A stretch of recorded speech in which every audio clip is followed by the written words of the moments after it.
Хайырлы ирте, илнең төп телеканалында Татарстан яңалыклары, студияда Чулпан Әмери. Башкалабыз Казанда Вознесенский юлы буенча хәрәкәт ачылды. Бу республикабыз өчен мөһим проектының беренче этабы. Юл озынлыгы Гвардия урамыннан Җиңү проспектына кадәр 4 километр чамасы тәшкил итә. Бу юл шәһәрдән тизрәк чыгу максатыннан төзелде, моңарчы үзләштерелмәгән җирләрнең үсешенә этәргеч бирер дип көтелә. Теманың дәвамы алдагы язмада.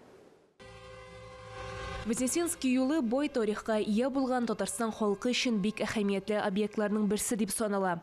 Күптән көтеп алынган әлеге ылы юл ачылыш тантанасында республика рәисе Рөстәм Миңнеханов та катнашты. Запускаем движение на самом сложнейшем объекте Вознесенский тракт, который был реализован нашими дорожниками. Казан халкы да бу яңалыкны сөенеп кабул итте. Чөнки әлеге юл хәрәкәтне җиңеләйтеп, алга таба биредәге тракт төзелешенең гомуми санын арттырыр дип көтелә.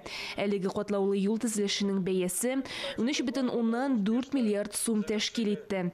Республика рәисе Рөстәм Миңнеханов Россия президенты Владимир Путинга, Россия транспорт министрлыгына һәм Росавтодорга ярдәм иткән өчен рәхмәт сүзләрен җиткерде. Динә Нишмәдинова, Татарстан яңалыклары. Республикадан махсус хәрби операциядә катнашучыларга гуманитар ярдәм әзерләү һәм туплау эше дәвам итә. Районнар, авыл җирлекләре дә бу эшкә теләп кушыла. Әйтик, Түбән Кама районында хәрбиләргә яшеренү шелтерләре үрәләр. Алар ярдәмендә солдатлар окоп, техника һәм коралларны дошман күзеннән саклыйлар. Түбән Камадан чираттагы репортаж. Бер-берсенә көч биреп, җырлап эшлиләр. Волонтерлар элекке көн күреш йорты бинасының беренче катында маскировка шелтәрләре үрәләр. Изге эшкә 70-кә якын кеше кушылган. Хәзер өстәмә бүлмә, шулай ук материаллар сатып алырга финанс ярдәм кирәк диләр. Безнең егетләребез кайтсыннар өйгә, исән саулар.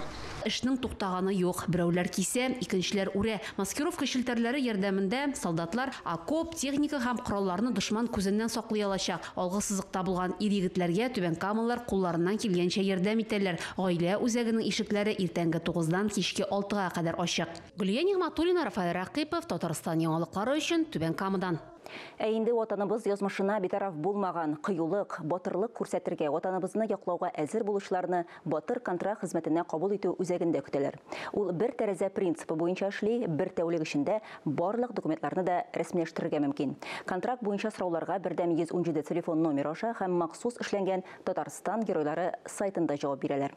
Бу экранда адреслар һәм контактлар күрсәтелгән. Исегезгә төшерәбез. Россиядә оборона министрлыгы белән контракт төзергә теләүчеләр саны арта. Контракт хезмәтен узучыларның барысы да махсус хәрби операциядә катнашучылар кебек үк ташламаларга ия.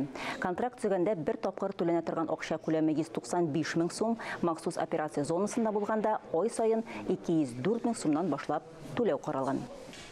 Безнең Татарстан дәүләт телерадио компаниясының хезмәт кешесен данлыйбыз 15-нче республика конкурсының финал өлешенә кадәр санаулы сәгатьләр калып бара. Бүген бу минутларда Алексеевск районында бөтен республиканың иң яхшы яшьләр экипажлары җыелуын дәвам итә. Ачылу тантанасыннан соң яшь комбайнчыларга теория буенча сорауларга җавап бирергә кирәк була. Аннары финалистлар практик күнекмәләр күрсәтә. Хөкемдарлар коллегиясе барлык нәтиҗәләр буенча йомгак ясый, ә инде 14 октябрьдә безнең Татарстан телерадио компаниясе, авыл хуҗалыгы һәм азык-төлек министрлыгы, Казан аграр университеты белән берлектә җиңүчеләрне бүләкләү тантанасы уза. Россия президенты Владимир Путин авыл хуҗалыгы тармагының мөһимлеген билгеләп, былай диде: "Авыл хуҗалыгы совет колхозлары гына түгел, бу югары технологиялы тармак. Ул башка бик күп производстволарны, авыл хуҗалыгы техникасын, минераль ашламаларны, программа белән тәэмин итүне, космик чараларны авыл хуҗалыгында җитештерү өчен куллана", дип ассызыклады ил президенты Владимир Путин. Республикабызда ел сайын узучы созвездие йылдызлык ачык республика яшьләр эстрады сәнгате телевизион фестивале достижение.рф порталында тавыш бирүдә катнаша. Әлеге фестиваль Россиядә 2016 елдан башлап ЮНЕСКО эшләре буенча Россия Федерациясе комиссия астында эшләүче беренче фестиваль хәрәкәте. 5 яшьтән 25 яшькә кадәрге катнашучылар өчен заманча эстрада сәнгате өлкәсендә бу уникаль проект. Конкурс йомгаклары буенча иң яхшы катнашучылар ГИТИСка бушлай укырга керә. Татарстан ел сайын төбәк бюджеты акчалары исәбеннән мондый белем бирүне оештыручы бердән-бер Россия төбәге. Проект ярдәмендә 90-га якын лауреат белем алды инде. Үз тавышыңны достижение.рф сайтында калдырырга мөмкин. Хөрмәтле телевизор караучылар, берничә минуттан соң эфирны хәерлекен Татарстан тапшыру дәвам итә. Бүген Шәй яны Татар җаны сәхифәсенең чираттагы чыгарылышы һәм ул Казанда яшәүче Исламовлар гаиләсе турында. Илдар белән Альбина 3 кыз тәрбияләп үстерәләр. Гаиләдә барысы да татар телендә сөйләшә, җырлый. Шәй өстәле артында гаилә кыйммәтләре, балалар тәрбияләү һәм сәнгать турында фикер алышу була. Хөрмәтле телевизор караучылар, бу атнага яңалыклар чыгарылышы тәмам. Мин Чулпан Амери бүгенгә сезнең белән сау булашам. Игътибарыгыз өчен рәхмәт. Әссәләму алейкум вә рахматуллахи вә бәрәкәтүһү, хөрмәтле дин кардәшләр. Мәүлид айы тәмамланып килә. Ай дәвамында шул уңайдан бик күп дини чаралар үткәрелде. Иман нуры мәчетендә дә абыстайлар өчен һәр елдагыча Мәүлид кичәсе узды. Әлеге мәчетнең имам хатибы Нияз хәзрәт Закиров шул кичәдә яңгыраган вәгазен конкурска юллаган. Вәгаз Мөхәммәд саллаллаху алейхи сәламгә багышланган. أعوذ بالله من الشيطان الرجيم بسم الله الرحمن الرحيم الحمد لله ثم الحمد لله رب العالمين والصلاة والسلام على رسول الله وعلى آله وأصحابه أجمعين محمد عليه الصلاة والسلام turunda Allah Rabbul İzz Kur'an-ı Kerim'de estaizu billah لقد كان لكم في رسول الله أسوة حسنة Muhammed Peygamber'de sizin için zor misal var diye. Hakikatte diyor Allah Teala. Muhammed Peygamber'de, onun tırmışında, onun sözlerinde, sizin için, halk için, ümmet için bir zor misal var. Ayşe anamızga birer kişi turunda, bu kişi nindi miken deyip sıraganda, ilk kişi turunda en heybet bilüşü kim? Onun hatını. Kaybir kişi eyten isim, eytem cemaat, eni için bala, ol gil bala, ulanın için gil heybet. Әни кіші үшін. Ол баласы турында нашар әйтмәс. Шуңа күрә Рәсүл алейхиссалату вассалам бұл дүниядан айрылғаннан соң сахабалар сұрауларын кімге беруге тырышқаннар? Аның хәләл жифетіне, Айша радиаллаху анха. Аның янына келіп, "Я Айша, нинди иді Мұхаммадсың ол?" деп сұрағаш, "Нинди иді Мұхаммад?"